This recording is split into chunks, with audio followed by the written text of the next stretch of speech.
156. 156. 5 seconds straight ahead, James. 4. Thank you, baby. Get this shirt out.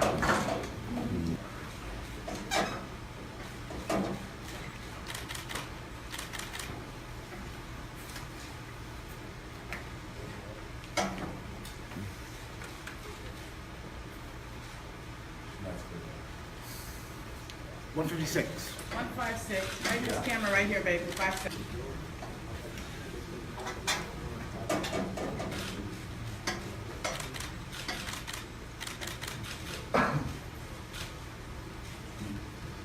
One 46. 146. Straight ahead, baby. 5 seconds. 1.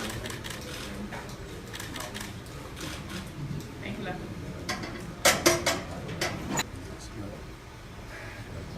I didn't know we were supposed to be there. 146. Stay there, Mike. 5 seconds. 4. 3.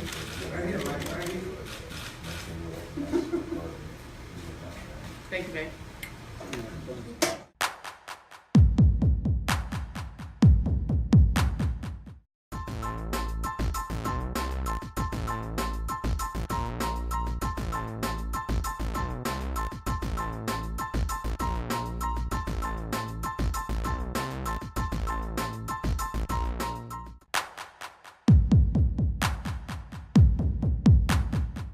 What do you think about Khabib and what I said earlier about making sure that he puts himself in position where the weight is not going to be a question? Because I don't know if he weighed 54 for the last one, but it really didn't seem to be in question.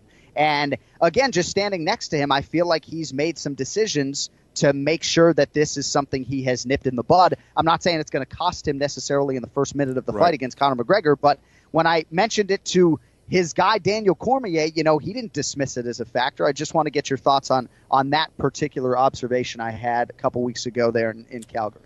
Well, it is certainly something different, right? So I think the last fight he kind of came in a little bit lighter too. Yes. And I think it was a good decision. So, if he gets too excited, I remember in my fight against BJ Penn, I was training like an animal. I started way too early and I peaked too early. I felt like crap, and it was not a good situation.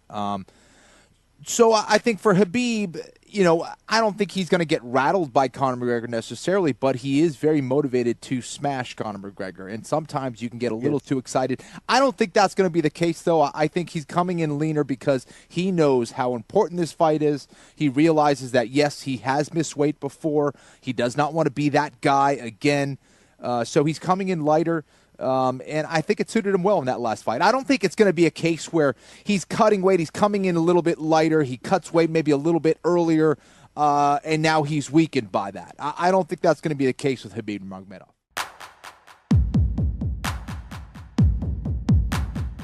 The Darren Till Woodley fight, Kamaru Usman is actually preparing. Did you see that? No.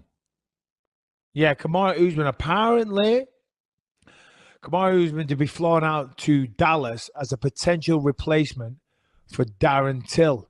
He's submitted medicals, so he's going to have full clearance. And I guess this is Brett Okamoto, ESPN. Per his management, Usman will in fact submit medicals and weigh in during fight week in the event something happens to either Till or Woodley before UFC 228. Now, I'm assuming if something happens to Woodley, that would be Till versus Usman for an interim fight. And of course, unfortunately, if Till doesn't make weight, which of course he didn't last time, if Till doesn't make weight or Till has to withdraw due to injury, then Kamaru Usman will step in. And Usman tweeted, "Just a deep feeling in my soul. September 8th, I will be the new welterweight champion of the world." I think that's wishful thinking, buddy. I think Woodley's proven time and time again he's not a pull-out merchant. And Darren Till missed weight last time. It'd be amazing for him to do that twice in a row, especially with a title fight on his hands. Yeah, I mean, who knows? I mean, good for him. It's nice that the UFC is having a little bit of foresight and has a plan in place if something does happen, I think they should always have sort of like a what do they call it in like theater? They call it an understudy, right?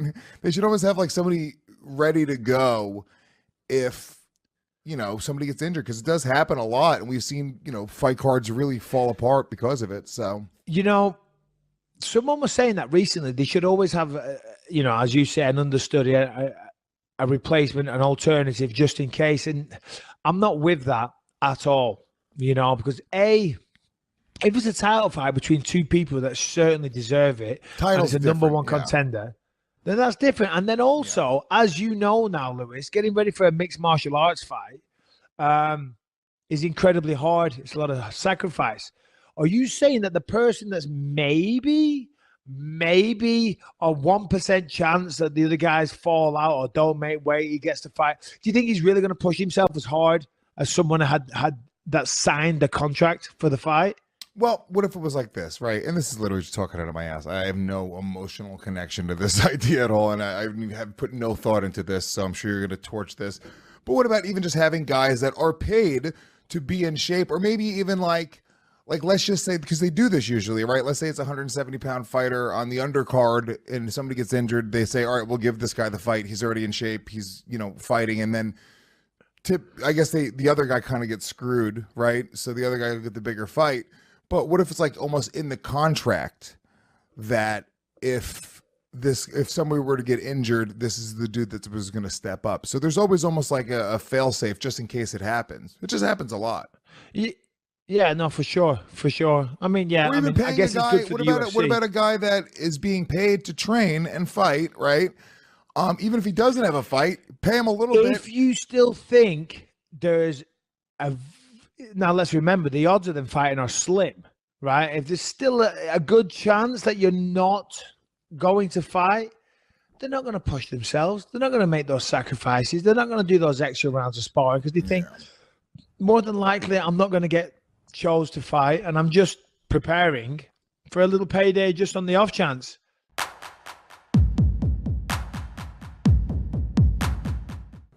God, I'd love to find out what deal McGregor did with UFC to come back, because this stuff. You're the biggest kid of all time, and this one's gonna be huge. Yeah, there's no way he's playing the same.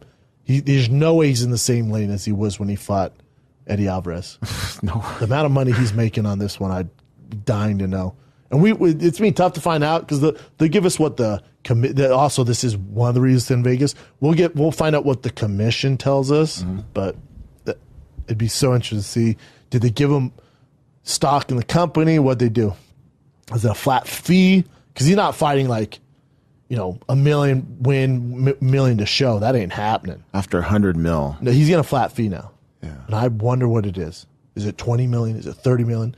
Whatever the highest paid is, and it's McGregor, you got to imagine triple that, double that, at least. Coming off the Mayweather hype, coming off as big as a star he is now, the state of where the UFC's at now, like you're looking at some major fucking buku dollars. And he deserves it. Look what he's doing.